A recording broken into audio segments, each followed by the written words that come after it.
আসসালামু আলাইকুম প্রিয় দর্শক, অন্য মঞ্চের আলোচনায় আজকে আমাদের অতিথি হিসেবে আছেন সিনিয়র সাংবাদিক জনাব মাহবুব কামাল।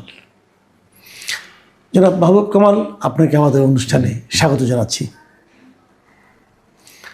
জনাব মাহবুব কামাল, আপনি একটা জিনিস খেয়াল করেছেন যে নির্বাচনের দিন যতই ঘনিয়ে আসছে, মানে এখন তো আর এক সপ্তাহ নাই, প্রত্যেকে যেন প্রতিপক্ষকে হেয় প্রতিপন্ন করার জন্য নানা ধরনের কথা বলছেন। সর্বশেষ অনেকে নতুন নতুন থিওরি আবিষ্কার করছেন, নতুন নতুন ইতিহাস তৈরি করছেন, এগুলো আমরা দেখতে পাচ্ছি। আমরা সর্বশেষ দেখতে পেলাম যে চট্টগ্রামে অলি আহমেদকে স্বাধীনতার প্রথম ঘোষক বলে এটা জনগণকে আমাদেরকে জানালেন জামাতের আমির জনাব ডক্টর শফিকুর রহমান।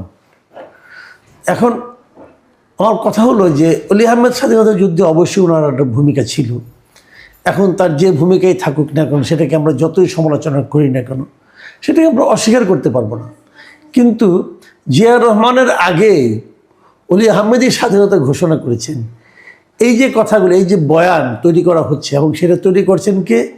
স্বাধীনতা যুদ্ধে যারা বিরোধিতা করেছিলেন তেমন একটা দলের প্রধান। আমার কথা হলো যে এই ধরনের প্রবণতা কেন? এর সঙ্গে কি অলি আহমেদ যে তার জোটে যোগ দিয়েছে, এটার কোনো সম্পর্ক আছে? অলি আহমেদ যদি জামাতের জোটে যোগ না দিত, তাহলেও কি ডক্টর শফিকুর রহমান এই কথা বলতেন? আপনি এই বিষয়টাকে আপনি আসলে কীভাবে ব্যাখ্যা করবেন? আপনার প্রশ্নের মধ্যে তিনটা শব্দ আমাকে স্ট্রাইক করছে। একটা নতুন নতুন, একটা বয়ান, আর একটা কী জানি বললেন যে, যাই হোক আমার উত্তরে আসবে এগুলো। জি, দেখেন, এই যে নতুন নতুন বললেন না, 5ই আগস্ট না হলে আমাদের জ্ঞান কিন্তু এতটা বাড়তো না।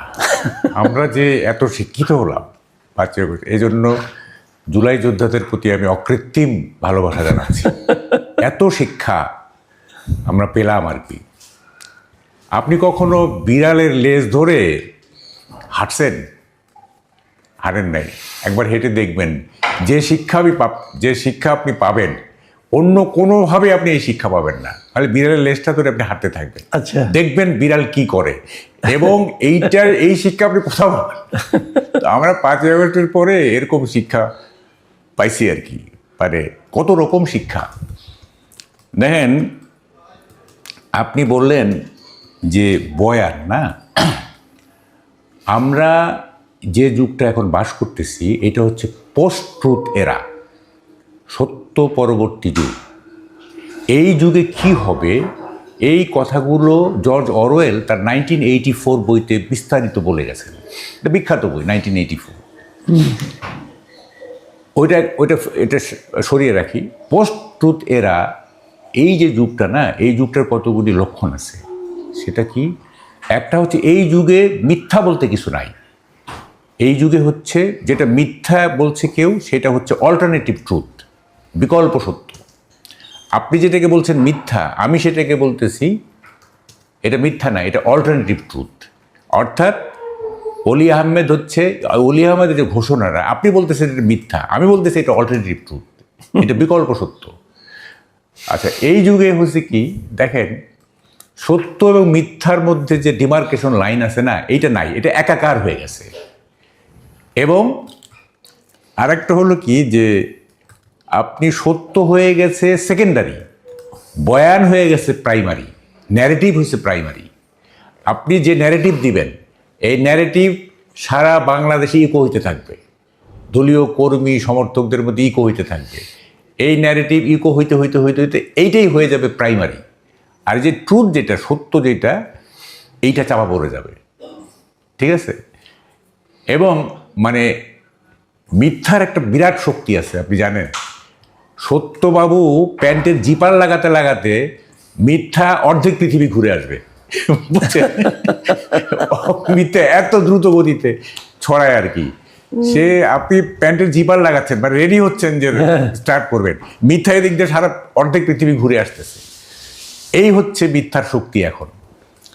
এখন আমি বলি কি, শফিকুর রহমান সাহেব দেখেন ওনার একটা মানে প্রথম 6 মাস 7 মাস 8 মাস ওনার একটা এমন ইমেজ ছিল না, আমি মোটামুটি ওনাকে মানে একটা সেন্সিবল লোক হিসেবে আমি ধরে নিছিলাম, হ্যাঁ, যে ঠিক আছে ওনার কথার মধ্যে এক ধরনের যুক্তি আছে, এক ধরনের ইয়ে আছে। কিন্তু এখন দেখতেছি যে না, উনিও গা ভাসায় দিলেন এবং মানে প্রতিপক্ষকে ঘায়েল করার জন্য উনিও নানা রকম কথা বলতেছেন। তো উনি বলে দেন না অলি আহমেদ না, গোলাম আজম স্বাধীনতার ঘোষক, তাহলে তো আর কোনো কিছু থাকে না। ওইটাই শুনতে বাকি আছে আর কি। হ্যাঁ, ওইটা বলে দিলে তো এটা কেউ চ্যালেঞ্জ করবে না। এইটা বাংলাদেশে কেউ, যারা চ্যালেঞ্জ করবে তারা করবে, যারা মেনে নিবে তারা। এখন ইয়াং জেনারেশন, এই যে আমরা যাদেরকে জেন জি বলছি, জি। তাদেরকে আপনি যা কিছু খাওয়াইতে পারবেন, তারা কিচ্ছু জানে না, ইতিহাসের ওরা কিছুই জানে না, আপনি তাদেরকে যা খুশি খাওয়াইতে পারবেন। সুতরাং এই যে 4.5 কোটি ভোটার এখন বলে দেন যে গোলাম আজম বাংলাদেশের স্বাধীনতার প্রথম ঘোষক, বাস ওই জেনজিরা তো এটা মেনে নিবে যে ঠিক আছে, আরে এটা তো মানে এটা তো আর কেউ বলে নাই, শফিক সাহেব বলে দিছে। সুতরাং এগুলি নিয়ে কেউ ঘাটাঘাটিও করে না, যে যার মতো করে ন্যারেটিভ দিচ্ছে, এই ন্যারেটিভগুলো সত্যকে আড়াল করে ফেলতেছে, ন্যারেটিভগুলো ইকো হচ্ছে সারা বাংলাদেশে। তো ফলে এইটা কি বলবো এখন, না আমরা এটা দেখছি যে মানুষের না আসলে মুখে কিছু মনে হয় যে বাঁচতেছে না, যা বলার বলে যাচ্ছে।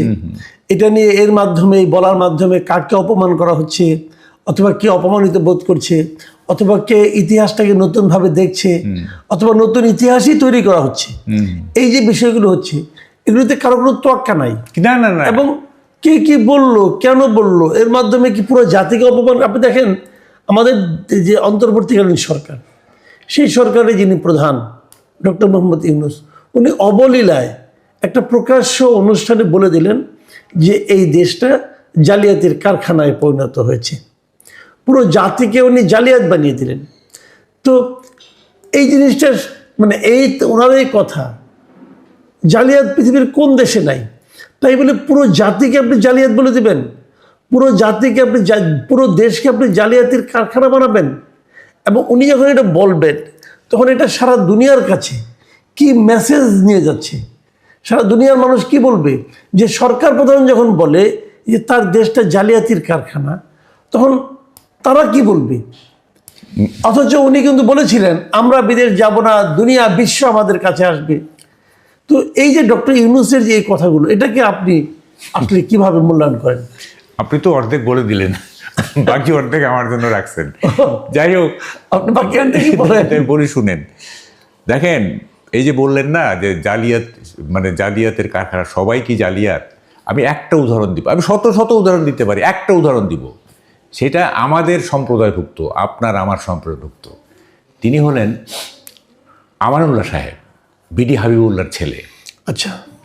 আমানুল্লাহ সাহেব উনি বাসসের এমডি ছিলেন, এখনও বেঁচে আছেন, বয়স বোধহয় 90-90 হবে। তো ওনাকে একবার সবাই বলল যে আমানুল্লাহ ভাই আপনি বিএনপির নমিনেশন নেন না কেন? হ্যাঁ, উনি একটু বিএনপি মনোভাবাপন্ন ছিলেন। তো উনি বললেন যে ঠিক আছে, তোমার বলতেছে যখন, তাহলে আমি তো পদত্যাগ করতে হবে আমাকে বাসসের এমডি থেকে। ওই কেন, আপনি আগে নমিনেশনটা পান তারপরে আপনি পদত্যাগ করেন। বলছে না না, এটা অনিয়ম হবে, আমি পদত্যাগ করে নমিনেশন চাইব। মানে চাওয়ার আগে আমি পদত্যাগ করতে হবে। তো হলো না, আমি নমিনেশন পাওয়ার পরে কেন পদত্যাগ করব? যাই হোক, উনি পদত্যাগ করলেন এবং নমিনেশন সিক করলেন, এবং নমিনেশন উনি পেলেন না। উনি একসাথে দুইটা হারালেন, তার এত বড় একটা চাকরিও হারালেন, নমিনেশনটাও পেলেন না। তাতে ওনার কোনো আফসোস নাই। যে উদাহরণটা এখন দিব সেটা খুব গুরুত্বপূর্ণ। দেখেন, উনি একবার তার মেয়ে সহ বরিশালে যাচ্ছেন, তো বিডি হাবিবুল্লাহর ছেলে হিসাবে তো ওনার সবাই লঞ্চের সবাই তারা খাতির টাতির করছে ইত্যাদি। 3-4 দিন পরে যখন উনি ফিরতেছেন, তখন 2টা ফুল টিকিট দিচ্ছেন টিকিট চেকারকে। তো টিকিট চেকার বলতেছে, স্যার আপনার মেয়ের তো আপনি গতবার হাফ টিকিট দিলেন, তাই আবার আজকে আবার ফুল টিকিট দিচ্ছেন, কী ব্যাপার? উনি বললেন যে দেখো, আমরা বাড়িতে গেছিলাম, ওর জন্মদিন পালন করছি কালকে না পরশু দিন, এই 12 বছর পূর্ণ হয়ে গেছে, এখন তো হাফ টিকিট চলবে না। দেখেন, আমরা বাড়িতে, বরিশালে বাড়িতে গেছিলাম, ওর জন্মদিন পালন করে 12 বছর পূর্ণ হয়ে গেছে, এখন আর মানে এখন কেন হাফ টিকিট হবে? এটা ফুল টিকিট। বলেন এই আমানুল সাহেব কি জালিয়াত? চিফ অ্যাডভাইজারের কাছে প্রশ্ন রাখতেছি আমি। হ্যাঁ, উনি জালিয়াত? আপনি সমগ্র নেশনকে জালিয়াত বানিয়ে দিলেন। ফাজলামের একটা সীমা থাকা উচিত। দেখেন, আজকে আমাদের পাসপোর্টের যে অবমূল্যায়ন, হ্যাঁ, আর যেভাবে এটা অবমূল্যায়িত হচ্ছে, এইটার জন্য তো বর্তমান সরকার দায়ী। পাসপোর্টের এত অবমূল্যায়ন আগে ছিল না। আমরা কি বিদেশ যাই নাই? আমরা তো সবুজ পাসপোর্ট নিয়ে সব প্রায় অনেক দেশ ঘুরছি, কোথাও তো আমাদেরকে এইভাবে মানে কেউ অপমানিত কেউ করে নেই। হ্যাঁ, এখন কেন ভিসা দেওয়া বন্ধ করে দিচ্ছে বিভিন্ন দেশ? হ্যাঁ, অনেক দেশ ভিসা বন্ধ করে দিচ্ছে, কেউ কেউ রেস্ট্রিক্টেড করে ফেলছে। হ্যাঁ, এবং এটা তো মানে এখনকার যে গত 16-17 মাসের যে আপনার কি বলে গভর্নমেন্টের যে পারফরমেন্স, সেইটার প্রেক্ষিতে তো এগুলি হয়েছে। আপনি নিজে দোষ করলেন আর সেই দোষ পুরো জাতির ঘাড়ে চাপাই দিচ্ছেন আপনি। এটা কিছু হইল? তো ফলে দেখেন এইসব কি বলবো, এগুলি তো বলার কোনো ভাষা নাই।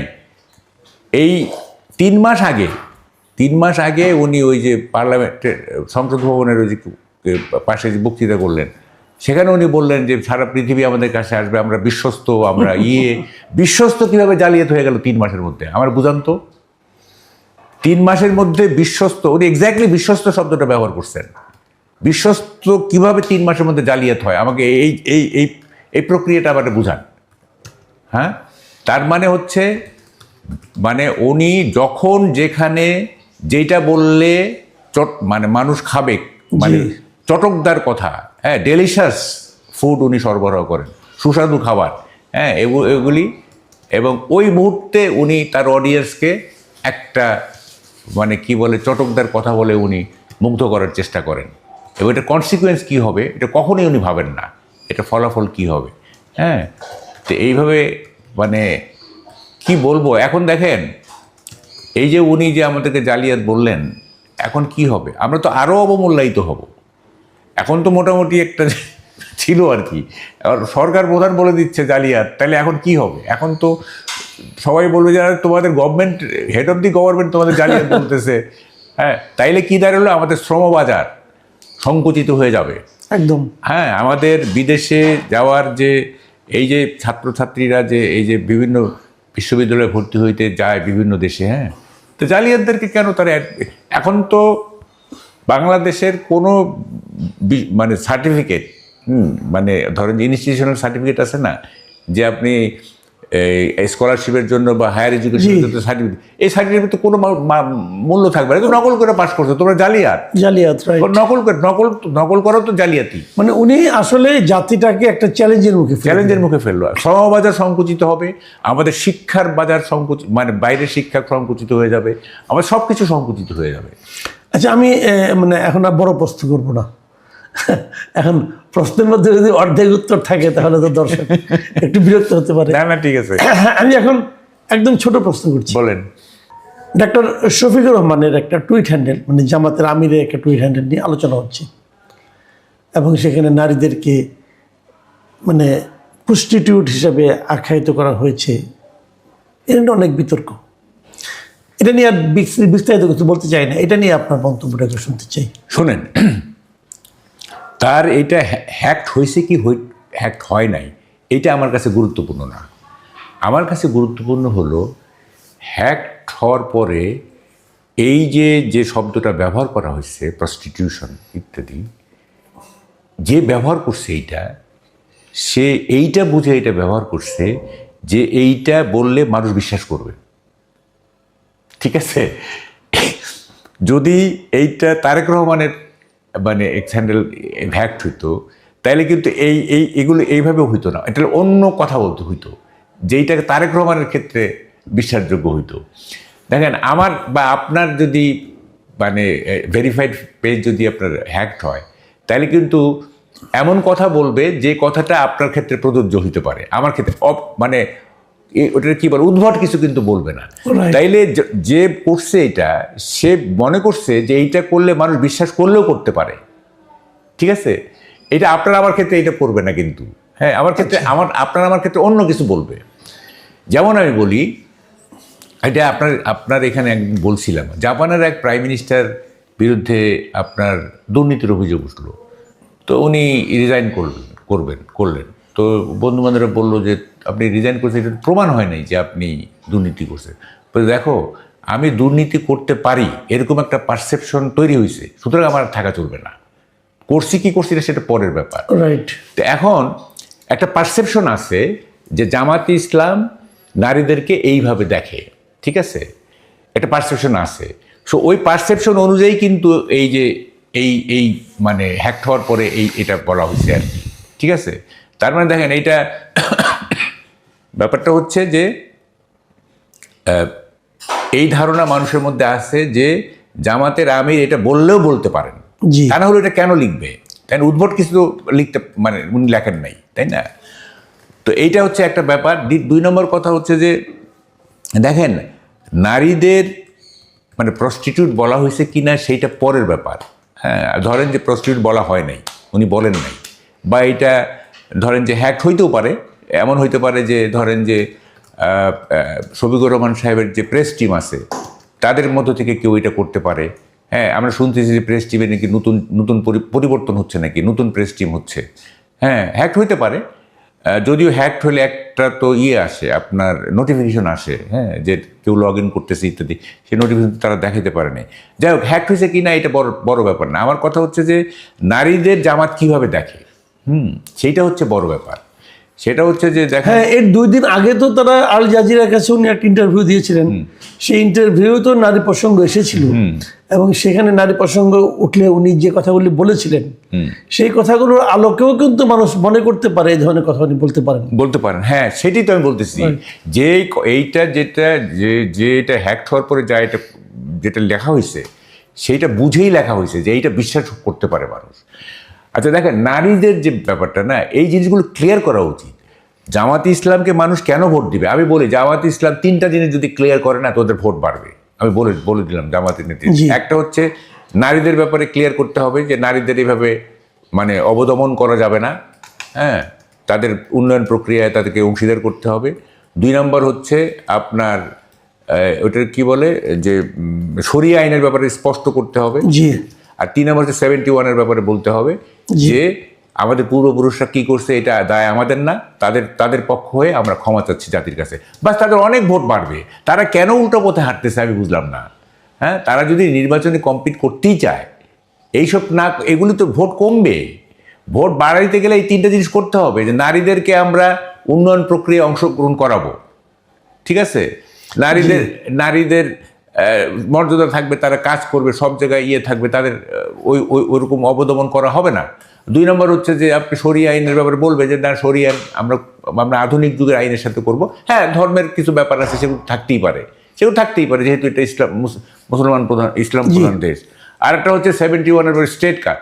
আমাদের পূর্বপুরুষরা দায় কেন আমরা নিব, মানে যদি তারা করে থাকে, তারা করেছে, এবং সেই জন্য আমরা ক্ষমা প্রার্থী, তাহলে দেখবেন ভোট অনেক বেড়ে যাবে। জামাত তো তাদের কৌশল ঠিক করতে পারছে না।